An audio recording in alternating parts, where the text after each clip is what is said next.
A caballo voy pensando en la niñez. A caballo monté, juramos bien. A caballo grande la razón. Ya eras gigante del corazón. A caballo blanco libre, rompiendo silencio. A caballo yo voy.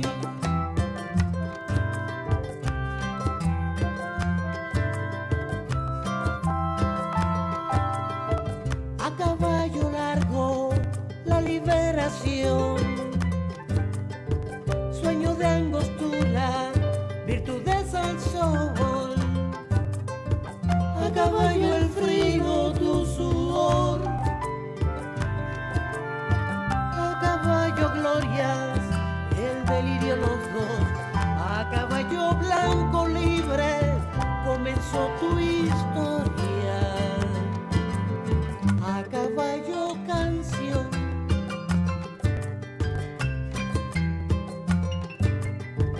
A caballo late el porvenir. Banderas al viento te veían venir. A caballo puro tu pasión. Laureles, falcones, la más honor. A caballo blanco libre. Bueno, volvemos y estamos en esta fórmula, siempre estamos aquí y estamos en este camino, esta ruta diferente. Oye, me acordé de la Ruta de la Esperanza en este momento, lo que está haciendo el Ministerio de Cultura, Raúl, con la doctora Delcy, importante hoy, que estamos en el ámbito cultural, estamos empezando esta fórmula perfecta que es estudiar el Padre Bolívar. Tenía que estar con nosotros nuestro podoctor, es historiador, es igualmente estudioso de todo lo que es la doctrina bolivariana. ¿Qué es Bolívar hoy, apreciado doctor Henry? Que son varios hitos históricos. Bueno, primero que nada es un símbolo, ¿no? Sin duda, la semántica juega un papel fundamental. Todos los pueblos, en fin de cuentas, dentro de su identidad nacional, que es expresión de su cultura, tienen símbolos que les permiten orientarse en su devenir, en la construcción incluso de lo que es el futuro. Pero también, aparte de Bolívar, aparte de ser símbolo, es contenido, es sabiduría, que, bueno, definitivamente se expresa en una doctrina. Estamos en el periodo de conmemoración, eso es importante señalarlo, de 243 años de nada más y nada menos que el nacimiento del Padre Libertador, de aquel hombre que tuvo una vida definitivamente muy turbulenta. Algunos lo denominan el hombre de las dificultades, y ciertamente la vida de Bolívar desde su nacimiento, debo decir, no fue una vida, digamos, llena de cotidianidades, fue una vida turbulenta, hombre que nace y se queda huérfano de padre y madre a los pocos meses, a los pocos años de haber nacido, que prácticamente es recibido para su educación, formación y asistencia, debo decir, por un par de extraordinarios educadores, yo diría que filósofos, como es el caso de, sin duda alguna, de Simón Rodríguez, alias Robinson Crusoe, y por supuesto, nada más y nada menos que Andrés Bello, maestro de maestros. En el caso de Simón Rodríguez, debo decir que más que maestro fue prácticamente su promotor, su formador, su segundo padre, pues. Eso es importante, quien lo orienta en su formación, que en fin de cuentas, hay que decirlo, va a ser el resultado de esa formación y por supuesto toda la obra, digamos la obra Bolívar, va a ser el resultado de la conjunción de la sociedad y el contexto que le tocó vivir a Bolívar. Yo quisiera señalar un autor maravilloso que quizás pudiera aportar en cuanto al papel de Bolívar en la conciencia patria, en la historia de nuestra patria. Estoy hablando de Georgi Plejánov, quien en su libro El papel del individuo en la historia, justamente establece cómo los seres humanos, los individuos en este caso, somos expresión de nuestro tiempo, somos expresión de nuestro espacio-tiempo, para decirlo. Somos expresión de la idea, sentimientos, pasiones, de la axiología, de la vida, entendida como todo el conjunto de elementos que conforman una sociedad durante un trayecto temporal en un espacio geográfico determinado. En fin de cuentas, se expresa a través de los individuos. Los individuos recogemos, y en este caso hay algunos individuos que tienen la facultad, que tienen, en este caso, están dotados de una capacidad que les permite convertirse en expresión de la sociedad que le tocó vivir. Bolívar es uno de ellos. Bolívar es, en fin de cuentas, expresión de su época y expresión de su pueblo, de ese conglomerado humano sometido durante largos años. En este caso, le tocó casi 300 años al nacer, de nacer en una sociedad que venía justamente de 3 siglos de sometimiento de orden colonial, oprobioso y cruel. Y justamente en ese momento, en esos años en los cuales nace Bolívar, evidentemente la Capitanía General de Venezuela, para no mencionar también a todo lo que luego se conformó en la América Meridional, las colonias dominadas por el Imperio Español,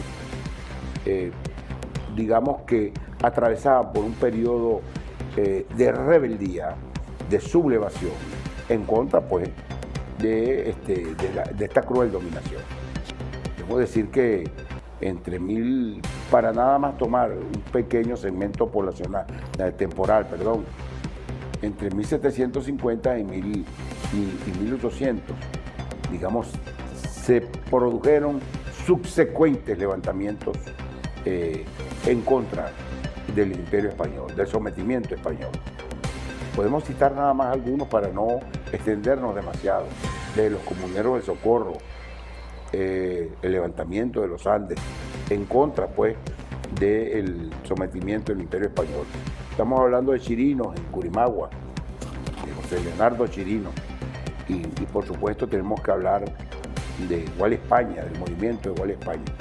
Y bueno, de sucesivos, el de Juan Francisco de León, aquí en Panaquire, que en ese entonces formaba parte de lo que se pudiera llamar la provincia de Caracas.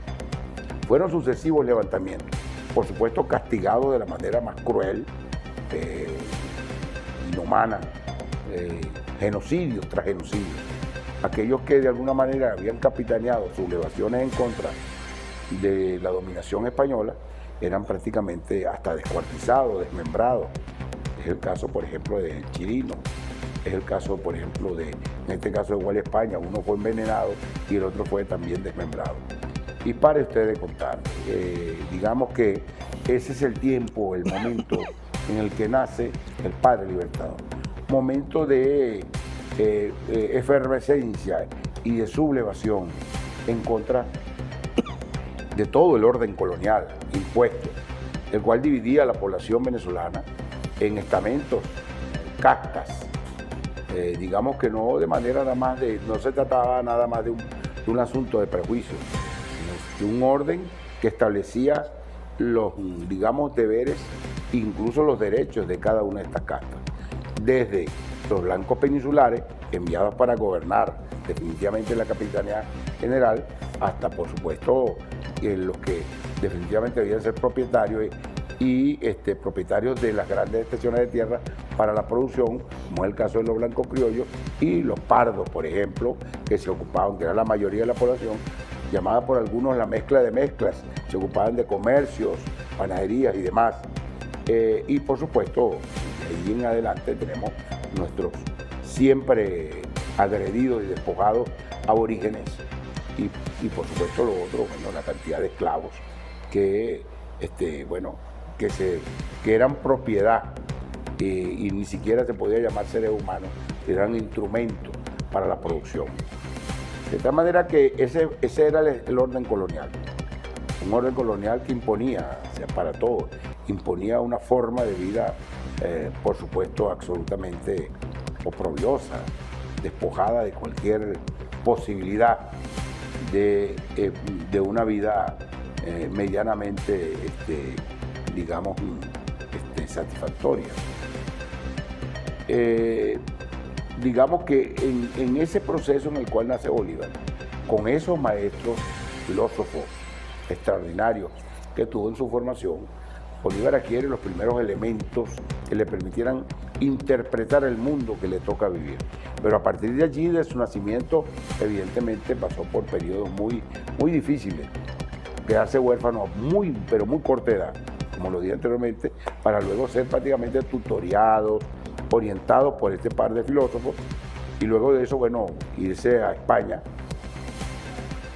al Reino de España, en donde, bueno, ya en 1801, contrae matrimonio con María Teresa del Toro, como todos sabemos, quien, bueno, en muy corto tiempo, después de trasladarse aquí a Venezuela junto con su esposo Simón Bolívar, a los valles de Aragua, contrae una enfermedad lamentable, una fiebre de esas endemias que asolaban a la población venezolana, y bueno, después de 5 días de agonía, muere, dejando, bueno, viudo a un joven de apenas 18, 19 años, quien, bueno, ya después de 1803 se regresa a España y se va a Europa, digamos, de manera muy triste, ¿no? De un joven perder a su esposa, de la cual estaba muy, muy profundamente enamorado. Digámoslo de alguna manera, no era una vida sencilla. Bueno, en esas condiciones le correspondió presenciar una Europa, digamos, que volvía a caer en las manos de un imperio, el emperador Napoleón Bonaparte, después de haber pasado, imagínense, 500 años aproximadamente para el nacimiento de aquello que llamaron, justamente después de la Revolución Francesa, el proceso de ilustración. Eso lo presenció Bolívar, y luego junto a su maestro, por supuesto, pudo presenciar lo que llamaron la restauración. Después de la Revolución Francesa, restaurar, ya no solo un reino, está hablando de un imperio. Ese señor llamado Napoleón Bonaparte, que se corona en primer lugar en Francia, pero no contento con eso, luego se va a coronar allá, en Roma, digamos, asiento de los grandes emperadores de la antigüedad. Bueno, ahí estuvo Bolívar, 1805, junto a su maestro y a Fernando del Toro, su primo. Y ahí, de alguna manera, va a ser aquel juramento de que no daría descanso a su brazo, ni tendría paz a su alma, hasta no ver a su patria liberada del yugo español. Y, por supuesto, una exhortación sobre la decadente Europa, decía Bolívar. A partir de allí, Bolívar se va a incorporar a todo ese conglomerado de jóvenes, todos jóvenes, muy jóvenes, al proceso digamos, de conspiración desde Europa contra el Imperio Español.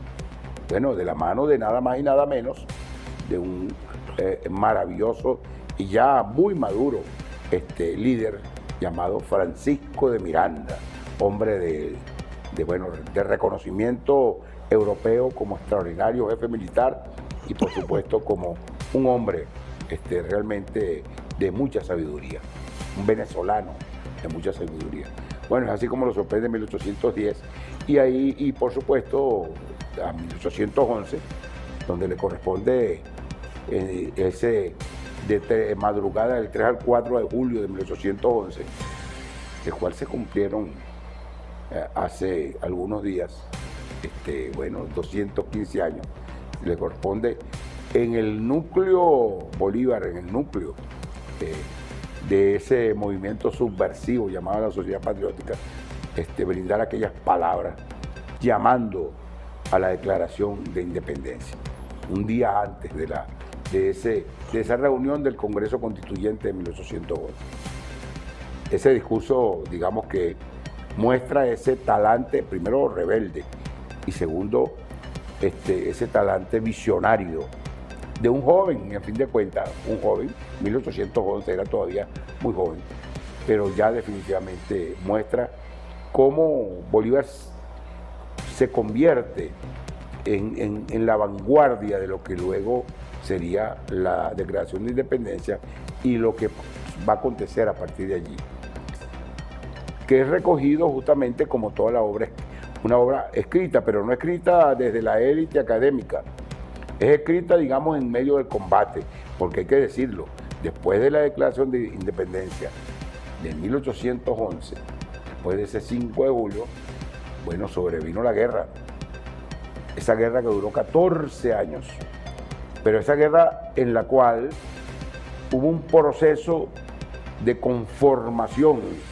de toda una concepción filosófica, de toda una formulación teórica que va a dibujar lo que, en opinión de esa vanguardia revolucionaria, como bien lo decía Bolívar, y lo dijo esa noche, esa madrugada del 3 al 4 de julio de 1811, esa vanguardia revolucionaria que habría de establecer los elementos fundamentales y fundacionales de lo que sería no solo la República de Venezuela, sino también lo que debía orientar a la construcción de lo que Bolívar denominó desde un principio como la patria grande.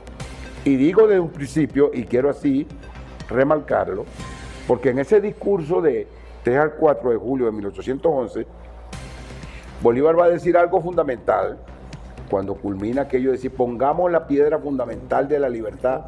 ¿De quién? La libertad de Sudamérica.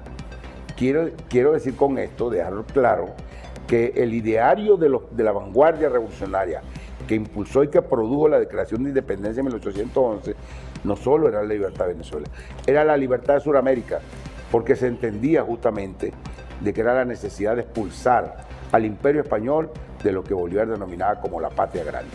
Idea que de alguna manera provenía de, entre otros, pero por supuesto con mayor énfasis, de un caballero llamado Francisco de Miranda, quien definitivamente en su obra Colombella va a dibujar justamente la necesidad de hacer de esto que Bolívar luego en 1815 en su Carta a Jamaica denomina la América Meridional. De tal manera que ese es el, digamos, eso forma parte de la obra Bolívar, que debe ser recogida y que está realmente muy bien formulada desde el punto de vista filosófico, desde el punto de vista político, económico, social, en ese maravilloso discurso del 15 de febrero de 1819 en ocasión del Congreso Constituyente de Angostura.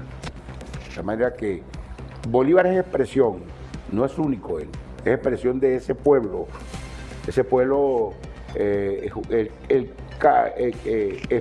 concreta los anhelos de ese conglomerado humano.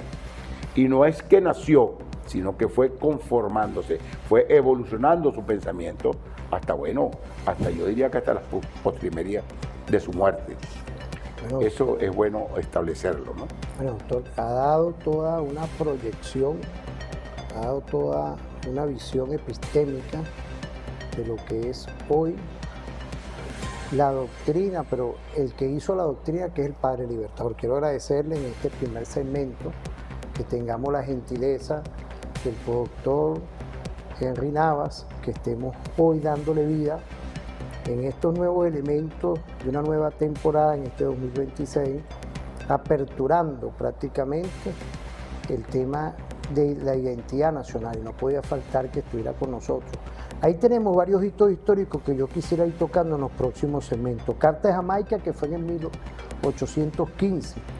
Campaña Libertadora, 1819, que hasta hay una visión que yo sé, usted como docente, estratégico, historiador, de esa campaña libertadora salió Angostura en 1819.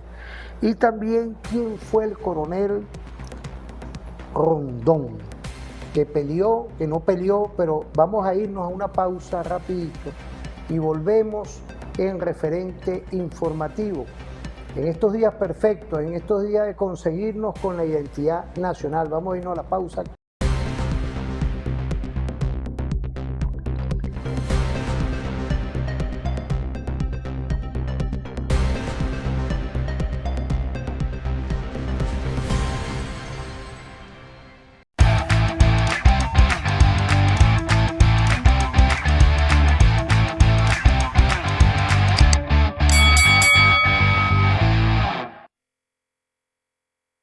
Bueno, volvemos, ¿vale? Gracias a la audiencia. Son nuevos elementos en el que intrínsecamente, ante toda esta realidad global, tenemos que estudiar también nuestra cultura, nuestro ámbito cultural, y son programas especiales. Son programas especiales, no es nada más para una fórmula de contenido, de salir, no, sino conseguirnos en lo que hoy significa ser venezolanas y venezolanos, en el que hoy el epicentro no puede ser nada más petróleo, que es importante, gas, riquezas naturales, es que tenemos una identidad clara, una identidad de solidaridad, una identidad independentista y de respeto ante todas las naciones, un respeto que está intrínsecamente vinculado a las leyes internacionales. Vamos a irnos ahorita a ese 1815, a lo que desprendió en una carta profética que en su momento pensaban que no era hombre, como hoy se estudia, que el Bolívar fue muy adelantado para esos tiempos. Vamos a ver ese video para que el doctor, perdón, postdoctor, porque tiene estudios postdoctorales, es doctor, pero tiene estudios postdoctorales en todos estos temas que tienen que ver intrínsecamente vinculados con nuestra historia y con toda la transversalidad que requiere hoy ir comprendiendo quiénes somos realmente. Tú, dentro de tu hogar o dentro de tu cotidianidad. Vamos a ver ese video. Se le llama Carta de Jamaica porque la escribió en la isla de Jamaica en 1815. Pero veamos el pensamiento de Bolívar contenido en la Carta de Jamaica. Aspira a que los americanos se levanten en armas pronto, porque según él, el lazo que unía a América con España se ha cortado, que el odio que ha inspirado las acciones de España es más grande que el mar que separa a los dos continentes, y que sería más fácil unir a estos dos continentes, o sea, a Europa con América, que reconciliar los espíritus de ambas naciones. Es que a España no la llama madre patria, sino madrastra desnaturalizada. En ese momento, toda América luchaba contra España. Y dice que cuando se combate con despecho es cuando más fácilmente se obtiene la victoria. Menciona al Río de la Plata, que es la actual Argentina, al Alto Perú, que es la actual Bolivia, a Chile. Dice que la Nueva Granada es el corazón de América, que en ese momento se defendía del intento de reconquista de Morillo. Bolívar esperaba que Cartagena detuviera al español.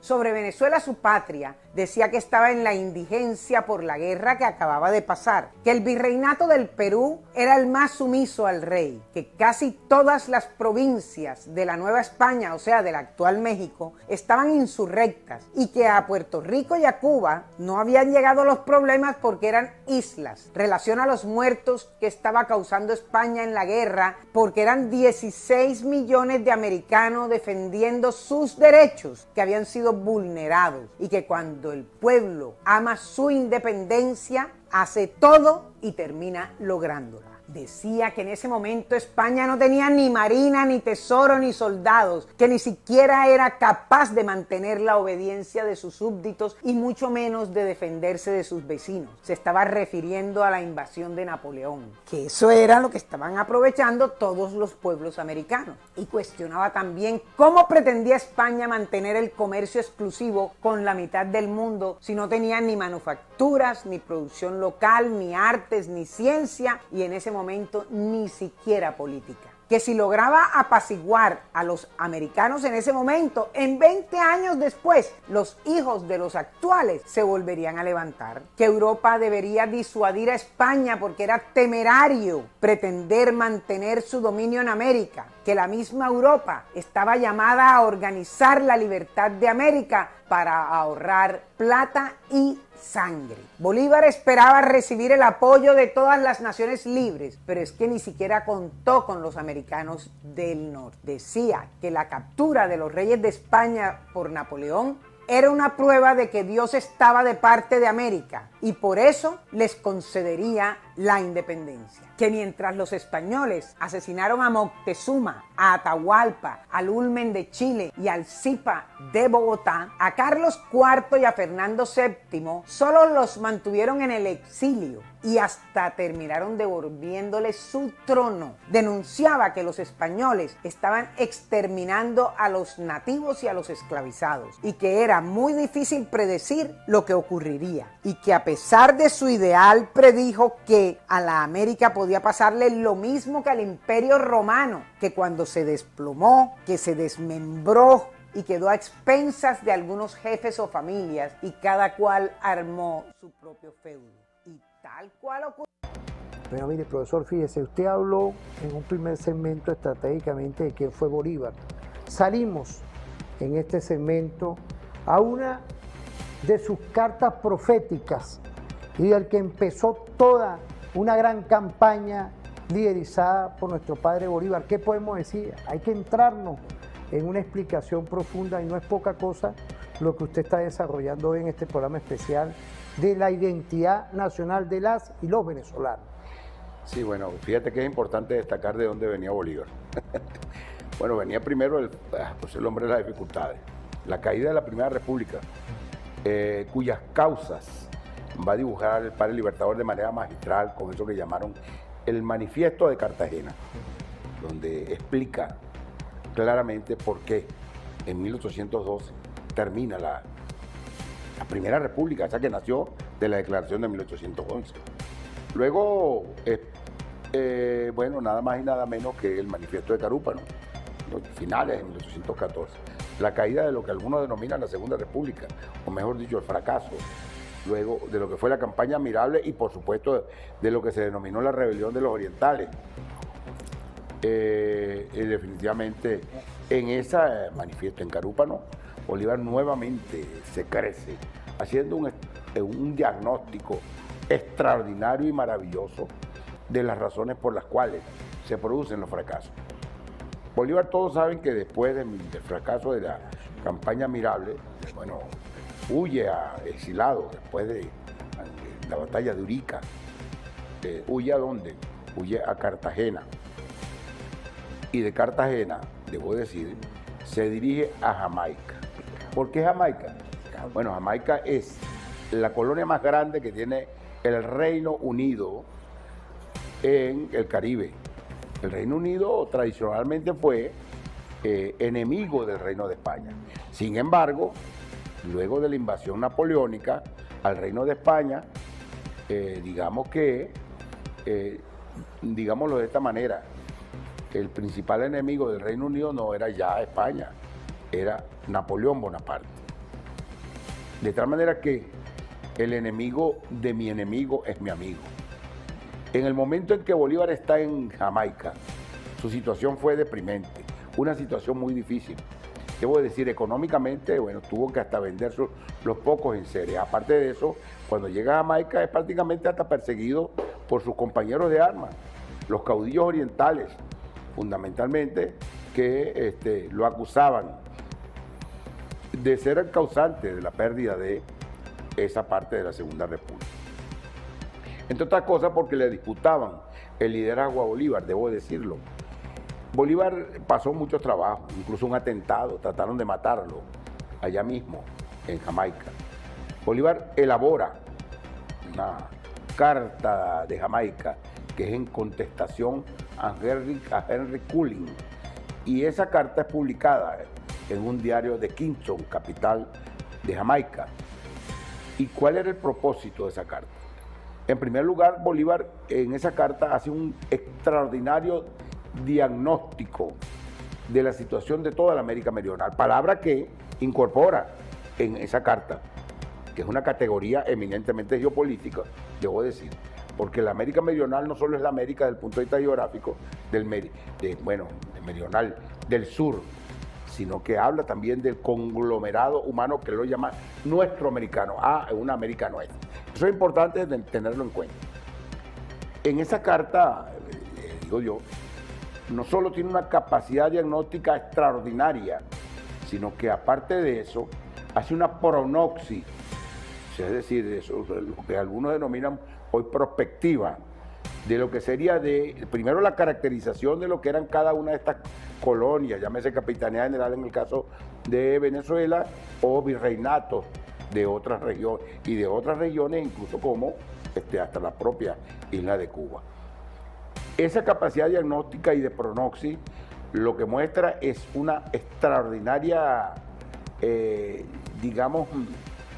formación y capacidad de interpretación del momento y del curso de los acontecimientos en todo lo que él denominaba la América Meridional y su relación incluso con Europa. Hay solamente un aspecto que es importante. Ya para 1815, en el contexto de la Carta de Jamaica, ya debo decir que el Reino Unido, aún con esa exhortación que hacía un líder como Bolívar desde Jamaica, no iba a apoyar la causa independentista y no la iba a apoyar porque ya tenía una suerte de alianza con el Reino de España que había, bueno, de alguna manera combatido a Napoleón Bonaparte para, originar la desocupación de las tropas napoleónicas de la península ibérica. De tal manera que esa carta, que tiene una vigencia extraordinaria, cuando él justamente caracteriza y diagnostica cada una de las sociedades de la América Meridional, evidentemente habría de establecer los elementos, fundamentales que luego van a configurarse después en el surgimiento del Congreso Constituyente de Angostura. Por supuesto, todos sabemos que Bolívar, a partir de allí, toda vez que el Reino Unido no apoya, desde Jamaica, Bolívar no logra el apoyo después de presentar al Reino Unido y a la Europa, separada un poco de España, no logra conquistar la simpatía para obtener el apoyo para algunos denominan para una tercera república. De allí se va de Jamaica, ¿para dónde? ¿Para dónde va a irse Bolívar? Se va nada más y nada menos para Haití. ¿Para cuál Haití? Que había logrado su independencia, como todos sabemos, es la primera, en el Caribe que logra su independencia. En Haití había una república y también había, un reinado. Por supuesto, un reinado no francés, una monarquía, pero una monarquía prácticamente de los descendientes africanos. Pero también había una república, estamos hablando de quién, de Petión. Bolívar se va, muy a pesar de que buena parte de sus compañeros de armas se opusieron por elementos básicamente prejuiciosos. Acuérdense que muchos de los caudillos orientales eran propietarios de esclavos. ¿Cómo podían ellos ir? Esclavos, por supuesto, afrodescendientes. ¿Cómo podían ellos pensar que un pueblo afrodescendiente, como era el pueblo de la República o de la monarquía en Haití, podía apoyar o podía de alguna manera facilitar la libertad, en este caso ya, emprender un proceso para la recuperación del ejército patriótico y, emprender un proceso de aproximación, para decirlo de alguna manera, hacia Venezuela en pos de una nueva oportunidad de obtener la independencia y la libertad. Bueno, Petión lo recibe a Bolívar, y debo decir que lo recibe bien, la República de Haití. Y por supuesto, en ese estadio, todavía en una situación muy de confrontación, muy turbulenta, porque buena parte de los caudillos orientales fueron también a Haití, aún con esas actitudes prejuiciosas. Pero debo decir que efectivamente en Haití Bolívar logra logra obtener el apoyo de Petión, bajo una condición. Digamos que hay dos condiciones fundamentales para decirlo, que Petión establece para dar apoyo al movimiento patriótico venezolano y por supuesto a todos quienes estaban en ese momento solicitándolo allí en la República de Haití. La primera de ellas es que se reconociera, los demás, el liderazgo de Simón Bolívar. Porque Petión dice, aquí hay un líder, y el líder es Bolívar y los demás deben reconocerlo. Si no lo reconocen, yo no voy a dar el apoyo. Efectivamente, ese es el primer requisito. Y el segundo, le solicitó a Bolívar que declarara la eliminación de la esclavitud en Venezuela, suprimir la esclavitud en Venezuela. Bolívar accede, ciertamente, y en esas condiciones, se va a dar lo que denominamos aquellas expediciones dotadas desde el punto de vista del apresto, por supuesto, con los recursos que Petión otorgó. Sabemos que, hubo una intentona primero y luego otra que permitió de alguna manera avanzar y, desde allí se producen lo que llaman los prolegómenos después de 1816, que culminarían definitivamente después de un esfuerzo extraordinario con el cerco sobre lo que era la provincia de Guayana, en donde se va a realizar, donde va a ser el asiento después de ese cerco, va a ser el asiento del Congreso Constituyente de Angostura, que daría lugar definitivamente a el proceso ese tremendo de guerra y por supuesto primero el diseño definitivo de lo que serían los elementos fundamentales de esa república que surge de ese Congreso y por supuesto de ahí surge también la República de Colombia que nace justamente a orillas del Orinoco. Debo decir dos cosas fundamentales. En primer lugar, que dos elementos partieron de allí después de ese esfuerzo de guerra. En primer lugar, debo decir que ese discurso que va a dar Bolívar en el 15 de febrero de 1819 para instalar el Congreso Constituyente de Angostura, después de liberar la provincia de Guayana, definitivamente establece las bases filosóficas, las bases teóricas, las bases fundamentales de lo que sería la República. Es ahí donde están los elementos, como lo decía nuestro querido y estimado Constantín, Luis Constantín, la epistemología. Digamos que ahí dibuja Simón Bolívar en ese discurso de manera clara y nítida lo que epistemológicamente somos. Es el somos, la existencia, y establece incluso las diferencias profundas que hay entre lo que es el desarrollo histórico de una Europa con sus propias características, la cual con anterioridad ya Bolívar había llamado decadente, y la necesidad, ¿cómo era que lo decía? Sin calco ni copias, en la cual nosotros, ese somos, ese pequeño género humano que ya había sido asomado por Bolívar en 1815 en la Carta de Jamaica, cuando decía que somos un pequeño género humano, un nuevo género humano, debía sin calco ni copia construir su propia sociedad. Y decía, manifestaba en ese discurso de instalación del Congreso de Angostura en 1819, que nuestras leyes no pueden ser las funestas réplicas de las leyes de la Europa, incluso hasta de los propios Estados Unidos.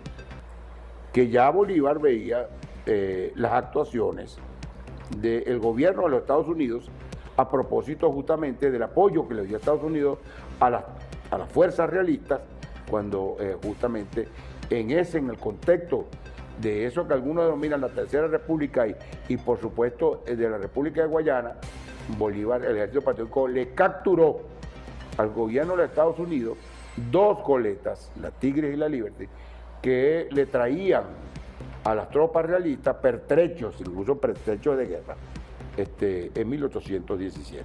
O sea, creo que Bolívar en ese aspecto estaba bastante claro de cuál era la postura en el norte, en ese norte de Estados Unidos.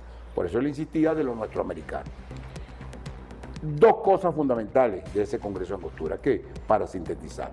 La primera de ellas es que ahí quedó claramente dibujado cuál era la república, esa república radical, para decirlo en términos concretos, que Bolívar dibuja y propone en el Congreso Constituyente. Esa es una, pero hay otra. Es que la fuerza militar que se constituye ya a partir de ese 1819, después de ese discurso, y que había sido de alguna manera, había ido conformándose para ese 1819, ya no era la misma que había combatido en la Primera y la Segunda República. Era una fuerza militar que de alguna manera había ya configurado una doctrina militar que fue construida a lomo de caballo desde 1811 hasta 1819, en la cual debo decir que había un Estado Mayor multiétnico, para decirlo, o mejor dicho, multiestamental. Es una fuerza militar, un Estado Mayor de una fuerza militar que va a incorporar en su seno personajes de diferentes estamentos del orden colonial de donde veníamos. Allí vamos a conseguir nada más y nada menos en ese Estado Mayor a personajes no solo blancos criollos, como lo fue durante la Primera y la Segunda República. Ahí vamos a tener personajes como quién, como Leonardo Infante, ¿verdad? Un mestizo o mulato, y por supuesto un caballero que llaman Juan José Rondón, al cual veremos justamente en ese mismo año, 1819, lo veremos actuando en una de las batallas más significativas que va a librar el ejército patriótico después de atravesar los llanos anegados y atravesar el páramo de Pisma para llegar a librar Pantano de Vargas, y lo veremos luego. Profesor, verdad que quiero agradecerle, ¿verdad?, esa visión. Mira, nos han mandado mensajes de varias partes. Quiero agradecerle, ahorita que estamos ajustando, quiero agradecerle al equipo, de verdad, su visión de cómo estamos hilando a un Bolívar de las dificultades, pero desde su niñez, como usted nos dio el principio. Vamos a irnos a una pausa, profesor. ¿Cómo no? Porque venimos con la campaña libertadora, 1819, que ya usted dio toda un entremés, pues. Pues quiero agradecerle al doctor Navas, como siempre, 11 años estamos cumpliendo, porque usted también se vino. Usted sí se vino de los primeros momentos. Por ahí siempre le mando mensajes a Mariña, ¿verdad, profesor? Doctor Mariña. Ah, correcto. No se incorpora, doctor Mariña. Por ahí te mandé un mensaje ahorita. Mira, aquí estamos recibiendo, mira, en tiempo real, estamos aquí recibiendo mensajes de cómo hoy referente es diferente la familia, profesor. Hay personas que en varias partes del país nos hablan, mira, aquí estamos. Bueno, es un concurso de responsabilidad social que tenemos siempre, y en estos 11 años no podíamos desconectarnos del Bolívar de todos, del Bolívar que es hoy un referente. Vamos a ir a una pausa rapidito, no se separen.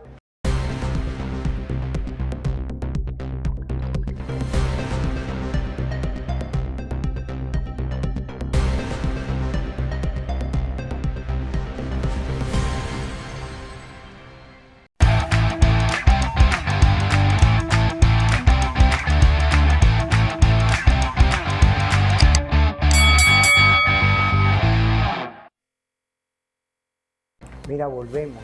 Quiero felicitar a quien honor se merecen. Todos estos mensajes nos llegan. Ahí está nuestro general de brigada, Johnny Morales, presidente de Telefan Activo. Está nuestra televisora en todo nuestro territorio nacional también cubriendo lo que hoy está haciendo también nuestro gobierno, porque es la episteme, la visión bolivariana, es el Estado social. Pero el Estado social no se construyó como hacen los magos, que sacan un conejo.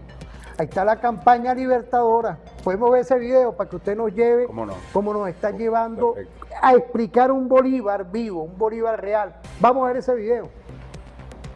El genio militar de Simón Bolívar. En mayo, Bolívar partió desde Mantecal, en los llanos de Apure, con apenas unos 2.200 hombres, pero iban mal equipados y peor alimentados. Entre los combatientes estaban los valientes de la Legión Británica, mercenarios europeos que se habían unido a la causa americana. El ejército libertador cruzó pantanos y sabanas inundadas, soportó enfermedades, hambre, serpientes y mosquitos. En Tame, actual Arauca, se les unió Francisco de Paula Santander, quien comandaba unas tropas patriotas neogranadinas. Unidos consolidaron una fuerza capaz de intentar la travesía sobre los Andes. El siguiente reto fue quizás el más legendario de toda la campaña y de toda la historia de la humanidad: el cruce del páramo de Pisba, a más de 3.800 metros de altura. Entre junio y julio, el ejército patriota ascendió por caminos de piedra, cubiertos de niebla y escarcha. No iban abrigados, ni alimento suficiente llevaban, ni las mulas que necesitaban. Muchos murieron de frío y de hambre. Fue una prueba de una gran resistencia física y espiritual. Cuando los sobrevivientes comenzaron a llegar a Socha, fueron recibidos como héroes por todos los locales. Recibieron todo el apoyo. A pesar de las bajas, Bolívar mantuvo arriba el ánimo de sus hombres. Lo peor había quedado atrás, pero ahora venía el verdadero desafío, que era combatir a los enemigos realistas.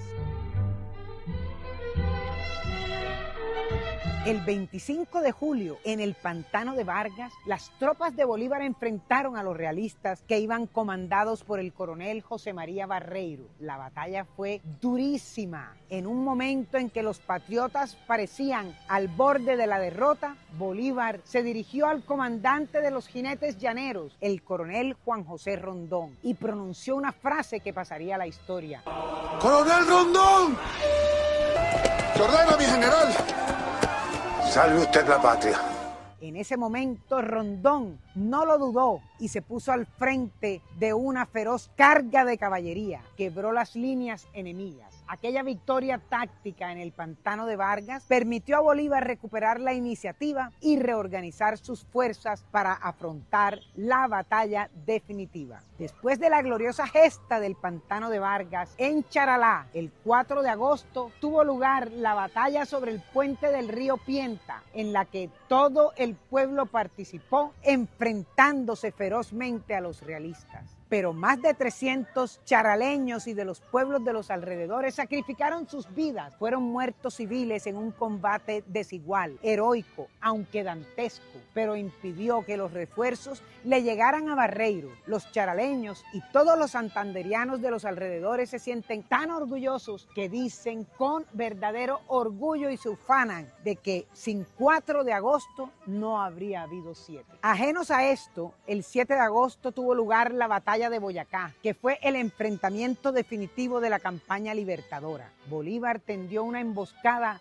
cerca del puente sobre el río Teatinos. Las fuerzas patriotas, que estaban mejor posicionadas, sorprendieron a los realistas y los derrotaron completamente en tan solo 2 horas. El coronel Barreiro fue capturado junto a casi todos sus hombres. Esta victoria abrió las puertas para tomarse Bogotá, la capital virreinal. El 10 de agosto, Bolívar entró triunfante a Bogotá. La ciudad estaba visiblemente desmoralizada por la derrota realista y obviamente no ofreció ninguna resistencia. El tesoro virreinal, los archivos, las armas y el control del virreinato cayeron en manos de Bolívar y de sus fuerzas republicanas. El Libertador no solo había ganado una campaña militar, había asestado un golpe político y simbólico de proporciones continentales. Desde entonces, la Nueva Granada se convirtió en el centro político de la independencia, mientras que el poder realista en la América del Sur buscaba refugio en Quito y en Lima, que eran aún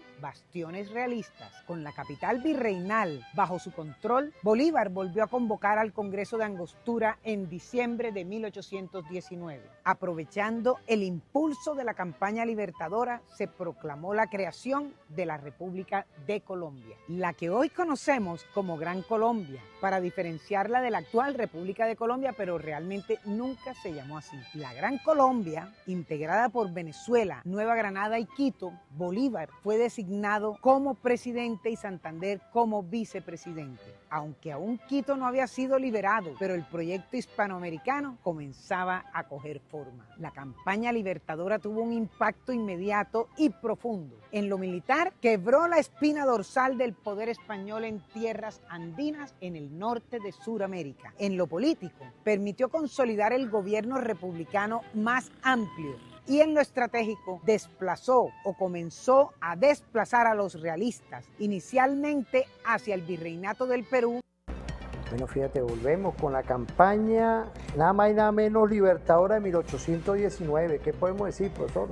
Sí, me parece maravilloso. Todos los tiempos, como usted empezó hablando con profundidad de ese niño Bolívar, en qué se convirtió Bolívar, y hoy que estamos en este momento, en este segmento, viendo la grandeza de cómo se expulsó al Imperio Español con estrategias que aún dicen, pero usted también siempre ha reseñado, que se estudian en las diferentes universidades militares del mundo. Sí, bueno, la primera cosa que debo decir después de este maravilloso segmento, sin duda, extraordinario, ahí hay cosas que tienen que estar muy bien dibujadas y quien está haciendo la presentación lo hace de manera magistral. Cuando en el segmento anterior nosotros hablábamos de, bueno, lo que Bolívar sale después de ese maravilloso discurso del 15 de febrero del 19 que crea las bases fundamentales de la república que impulsaba, digamos, Bolívar y también la vanguardia revolucionaria, digamos, y también, por supuesto, digamos, eso que estábamos diciendo en el segmento anterior, ya hay la maduración de una fuerza militar dotada de una doctrina militar multiestamental. O sea, ahí estaban incorporados incluso aquellos que habían peleado en contra del Ejército Patriótico junto a Bove, que heredó ya para el año 1817, 16, 17, bueno, José Antonio Páez, una fuerza telúrica, una fuerza extraordinaria. Digamos que pobladores de las diferentes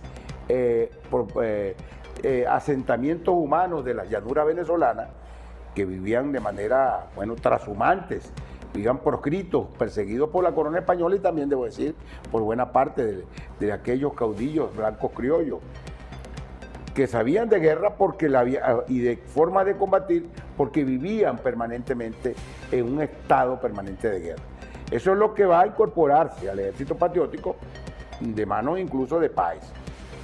Y como lo describe nuestra estimada que acabamos de ver en este video, lo que Bolívar va a presenciar una vez que sale de Angostura después de su discurso de instalación y atraviesa los llanos anegados, como todos sabemos, como bien lo describe esta extraordinaria narradora, historiadora, Bolívar va a presenciar incluso, y no solo Bolívar, el enemigo, Pablo Morillo, va a presenciar una forma de combatir que él desconocía. Eso que vio en Mocurita, el Ayagual, las queseras del medio, Mantecal, es decir, lo que Pablo Morillo va a ver en combate, en materia de tácticas y operaciones, él no lo conocía, él no sabía, él no logró comprender que estaba frente a una doctrina militar totalmente diferente. La logística, cómo se manejaba allí, es importante destacarla, que él no conocía. Es más, él lo escribe en sus cartas al rey diciendo lo que él no lograba comprender. No lograba comprender esa doctrina militar construida a lomo de caballo y que posteriormente se va a manifestar, por supuesto, luego de esa trayectoria en la cual Bolívar llega ya a la provincia de Barinas y atraviesa, como bien lo dice la narradora, el páramo de Pisba. Debo decir, yo quiero que entendamos que ese conglomerado que conformaba el Ejército Patriótico, la mayoría eran personas acostumbradas a temperaturas incluso de 40 grados, habían vivido en las llanuras venezolanas la inmensa mayoría. Por supuesto, como ella lo dice, el frío, digamos, de esas montañas del páramo de Pipa va a acabar en buena medida con muchos de estos miembros del Ejército Patriótico. Digamos que fue una situación muy difícil frente a la cual Bolívar apeló a su genio político para poder inyectar entusiasmo a una fuerza que no estaba acostumbrada incluso a ese tipo de geografía.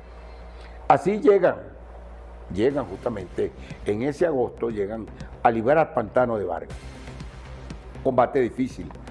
Bolívar vio prácticamente perdido al Ejército Patriótico, pero apeló a uno de sus fundamentales miembros, digamos, del Estado Mayor, nada más y nada menos que a Juan José Mendoza, un caballero, debo decir, mulato, que va a demostrar la sabiduría que va más allá del asunto estamental y de alguna manera va a proporcionar la rotunda victoria del Ejército patriótico, y debo decir que a partir de allí este extraordinario general, este extraordinario combatiente patriota va a resultar herido, herida que a los pocos meses, digamos poco tiempo, va a ocasionar su muerte.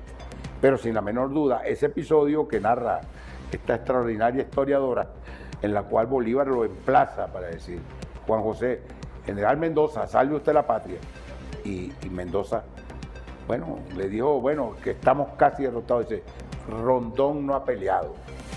Y justamente, acto seguido, emprende de alguna manera con una fuerza telúrica y una manera de combatir, una ofensiva y una estocada que va a derrotar definitivamente al enemigo y proporcionarle la victoria al Ejército Patriótico en Pantano de Vargas. Subsecuentemente, esa fuerza militar entra justamente nada más y nada menos a Boyacá, a librar la batalla de Boyacá.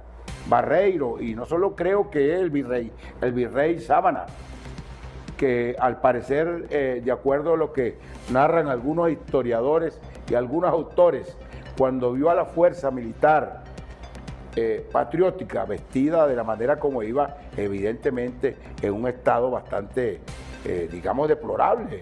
Venían justamente de las montañas, de atravesar el páramo de Pipa y de librar el Pantano de Vargas. Bueno, este virrey realista español va a decir que ni Dios nos arrebata la victoria.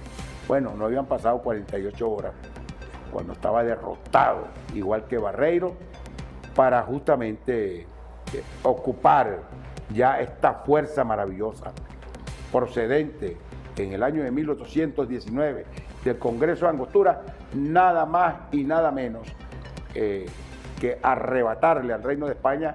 Ya no estamos hablando de una capitanía general, es un virreinato, el virreinato de la Nueva Granada, cuando vencen en Boyacá de manera magistral, y a partir de ahí entra Bolívar a lo que es Bogotá, la capital de la hoy Colombia. A partir de ahí Bolívar se va ¿a dónde? Vuelve al Congreso de Angostura, vuelve al Estado, a lo que es hoy Ciudad Bolívar, sorprendiendo a los constituyentes, debo decir, algunos episodios y contradicciones en medio del desarrollo de ese Congreso Constituyente, lo que va a culminar ya con, cuando se aparece Bolívar, con la justamente creación de la República de Colombia. Cuando Bolívar llega a Angostura, prácticamente le participa al Congreso, sorprendiendo a los integrantes de ese Congreso Constituyente, y luego vengo a poner en sus manos el virreinato de la Nueva Granada, para convertirlo hoy en una sola república junto a la Capitanía General de Venezuela. Ahí se funda, a orilla del Orinoco, la República de Colombia. Colombia en honor a Francisco de Miranda. Claro, esa Colombia la grande, pero vamos a ir a una pausa rapidito y volvemos porque queremos terminar también que nos explique el coronel Juan José Rondón. Ahí tenemos también una cápsula. Esos son pocos detalles, son detalles que pocos se han dicho Y mira, aquí tengo el teléfono activo. Quiero agradecerle a toda la audiencia porque es un compromiso, pero son los invitados también que le han agregado. Vamos rapidito a la pausa, no se separen.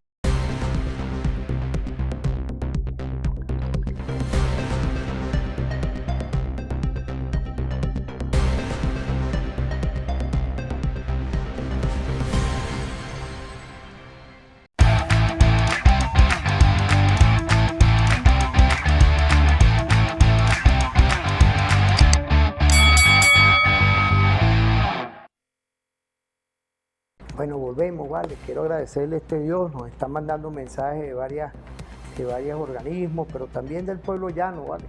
Importante hoy, quiero agradecerle al profesor que se ha tomado dentro de su agenda un tiempo para dar estas visiones que a nivel audiovisual hacen falta. Ahí en este último segmento tenemos un video de lo que yo creo que son los detalles de ese 1822, 21, 20, 19, 18, de quién fue el coronel Rondón. Vamos a ver ese video. Correcto.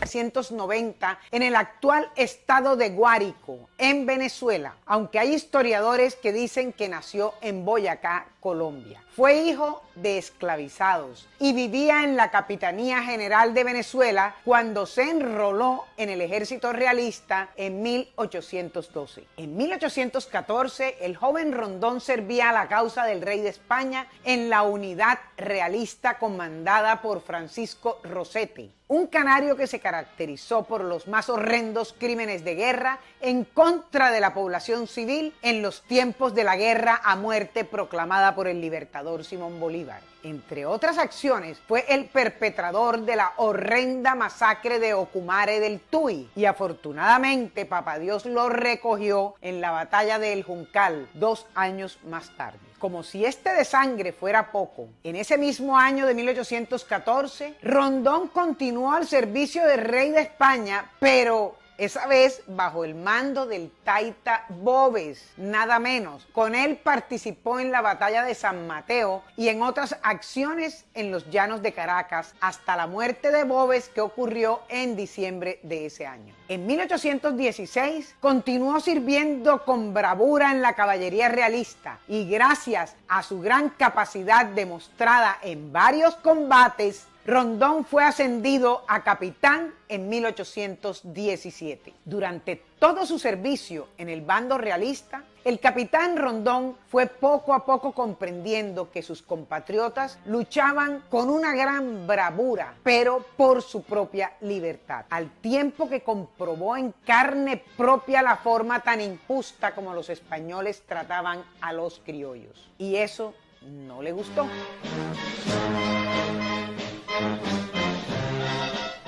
También es cierto que el capitán Rondón comenzó a sentir asco por aquel exceso de una violencia que era innecesaria, demostrada por varios de sus comandantes, por lo que no lo pensó más y decidió pasarse al bando patriota, aunque sabía que al hacerlo estaba corriendo un riesgo grandísimo de que lo fusilaran. Pero en 1817, cuando ya tenía el grado de capitán, sintió en ese momento que tenía que ponerse del lado de la historia. Se había dado cuenta de que, como su causa era la del pueblo, su bandera tenía que ser también la del pueblo, o sea, la de la libertad.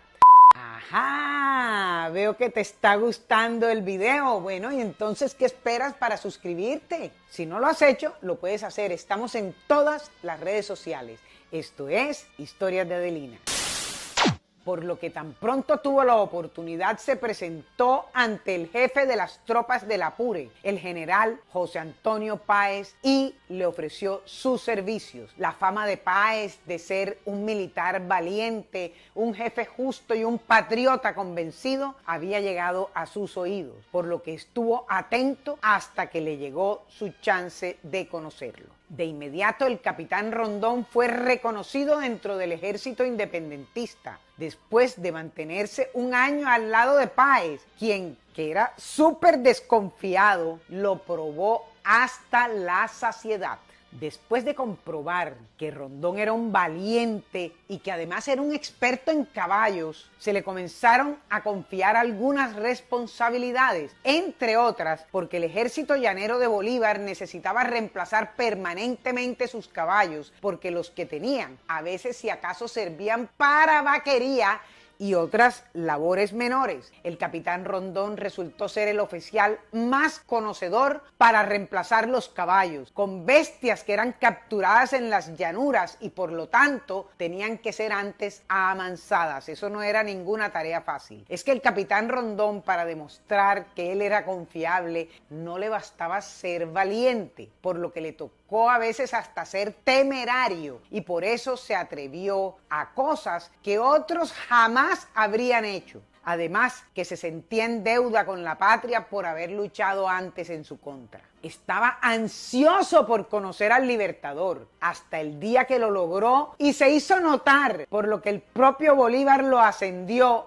a teniente coronel de caballería el 9 de diciembre de 1817, sirviendo, eso sí. Esta vez vamos a seguir a Bolívar hacia lo que lo motivó inicialmente a la liberación de América del yugo español, como era libertar a su propia patria, Venezuela.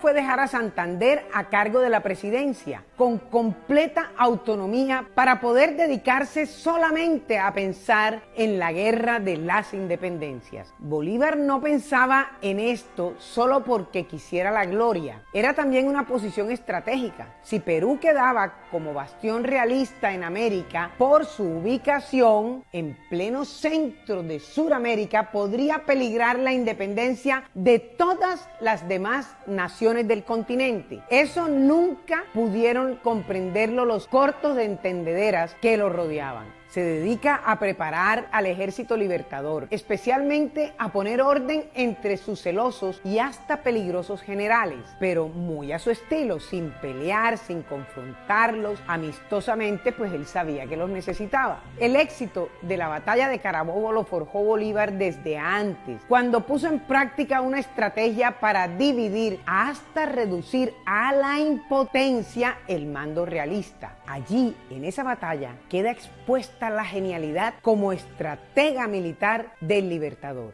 Es que se trataba de un ataque combinado y simultáneo contra los principales ejércitos del enemigo, que estaban ubicados en Caracas, en las regiones valencianas, que es el actual. Bueno, ahí vimos al coronel Rondón, pero también una parte de lo que es el legado de las estrategias que aplicó Bolívar. ¿Qué podemos decir? Por eso ahorita culminando el programa, pues tenemos un tiempo para darle.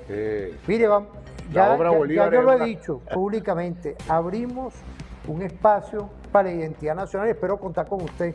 Sí, sí, efectivamente. Bueno, mira, definitivamente ya todos sabemos que el año 20 fue el año en el cual, bueno, el ejército realista quedó devastado después de este esfuerzo tremendo de 1816 hasta 1819, en donde prácticamente ya esa fuerza militar expedicionaria que había comandado Pablo Morillo y que atravesó desde allá, desde España hasta Margarita, que eran 15.000 hombres, ya para 1819 había quedado devastado, más de la mitad de esos 15.000 hombres, reducidos prácticamente a menos de 8.000 hombres.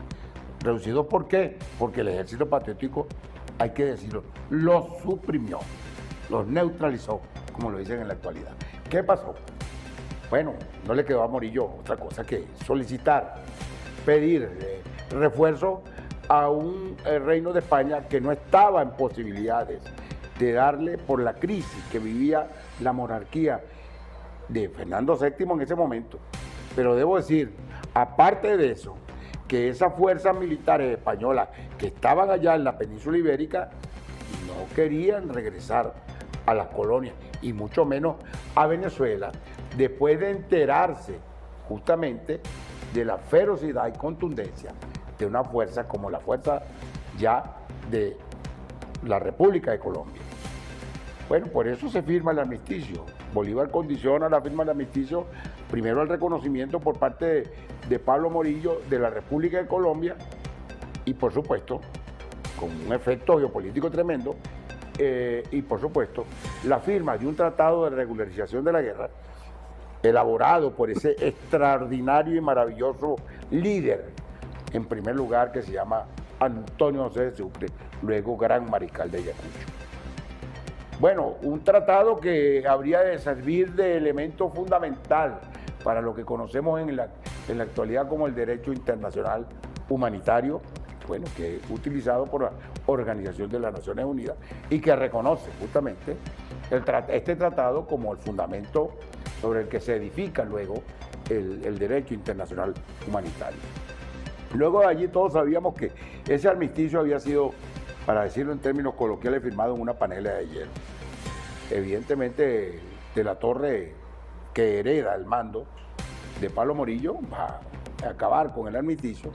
Y acto seguido, ya en el año 21, se da, bueno, la batalla de Carabobo, que ya todos sabemos, un golpe contundente que suprimiría, en nuestra opinión, el 75% de las fuerzas realistas acantonadas en la República de Venezuela. Y bueno, los pocos que sobrevivieron fueron a refugiarse españoles allá en el castillo de Puerto Cabello. Debo decir que ya después del 21 encarga Bolívar nada más y nada menos a su hijo predilecto, el Abel de América, nada más y nada menos que Antonio José de Sucre, para que, bueno, se encargara en buena medida de capitanear, incluso de la parte logística, a todo lo que era ya el Ejército Patriótico del Sur. Y de allí en adelante, bueno, se libran batallas de enorme importancia, como es el caso de la batalla de Pichincha, que habría de darle la libertad a la Real Audiencia de Quito, hoy República de Ecuador, y que se va a incorporar igualmente a la República de Colombia. Y desde allí, eso fue en el año 1822, por supuesto, las preparatorias para lo que sería en 1824 el puntapié más grande que se le ha podido dar al Reino de España en el continente americano, que fue el 9 de diciembre de 1824 con la batalla de Ayacucho, bajo la conducción magistral del mariscal Antonio José de Sucre, el Gran Mariscal de Ayacucho. De esta manera que 2 días antes de esa batalla, debo decir, esa batalla de Ayacucho, Bolívar convoca a la realización del Congreso Constituyente de Panamá, con propuestas concretas, líneas estratégicas que habrían de servir de fundamento para lo que debería ser la concepción geopolítica que ya Bolívar venía con antelación anunciando la necesidad de la unión de las repúblicas, bueno, de las repúblicas nacientes. Estamos hablando de la Liga de Repúblicas Hispanoamericanas. De cualquier manera, todos sabemos que a partir de allí se va a generar una persecución contra estas ideas bolivarianas, ya no del Reino de España derrotado después de 1824, sino de otros intereses que estaban en el contexto histórico presentado, como es el caso de los intereses de los Estados Unidos de Norteamérica y por supuesto del Reino Unido, en un periodo que todos conocemos como la Primera Revolución Industrial, que requería que los imperios como el Reino Unido y potencias como Estados Unidos iban a requerir de enseñorearse sobre todo de los recursos naturales existentes en las repúblicas, antes colonias españolas, luego repúblicas embrionarias de la América Meridional. Yo quiero decir algo fundamental que tiene que ver justamente, y esto para finalizar, que tiene que ver con el pensamiento bolivariano. Cuando iniciamos este programa decíamos que Bolívar era semántica, era símbolo, pero también era contenido, era idea, era pensamiento que orienta y orientó y orienta. Por eso su vigencia a toda la actuación en estos días tan difíciles por los que atraviesa justamente nuestro continente, nuestra América Meridional, pero también el mundo. En este momento en el cual estamos bajo el influjo de una enorme confrontación geopolítica mundial en el cual se presenta una visión unipolar, una visión dominante desde los mismos que atacaron las ideas bolivarianas, las ideas unionistas bolivarianas y por supuesto la geopolítica multipolar nacida del pensamiento bolivariano y inserta en nuestra Constitución como en ningún otro país desde 1999. Estos momentos tan difíciles por la que atraviesa la América Meridional, nuestra América, cuando vemos la ofensiva dominante que pretende nuevamente restarnos, arrebatarnos la soberanía y la independencia. Y en este caso estamos hablando de nuestra República Bolivariana, de Venezuela, quien definitivamente, sobre todo en este año 2026, ha recibido un par de trágicos acontecimientos que de alguna manera han llenado de tristeza, de angustia y de zozobra al pueblo venezolano, quien aún con en primer lugar, lo acontecido terrible 3 de enero de 2026 y por supuesto este 24 de junio de este mismo año con esta dupleta sísmica que llenó de muerte, por supuesto, y de tristeza a toda la población venezolana. Por eso sirve en la actualidad el pensamiento militar o el pensamiento ya bolivariano para tener patria, para tener independencia, para tener soberanía y para poder resistir y tener resiliencia como la tenemos para sostenernos firmes frente a los eventos geopolíticos, pero también los eventos naturales como el que hemos sufrido, para que confirmemos nuestro gentilicio, nuestra defensa por seguir existiendo como cultura, como identidad nacional, como experiencia civilizatoria, en un momento tan difícil, en donde todos los venezolanos de bien estamos unidos, sin diferencias incluso ideológicas, diferencias económicas, para poder justamente apoyar y resistir para seguir teniendo patria.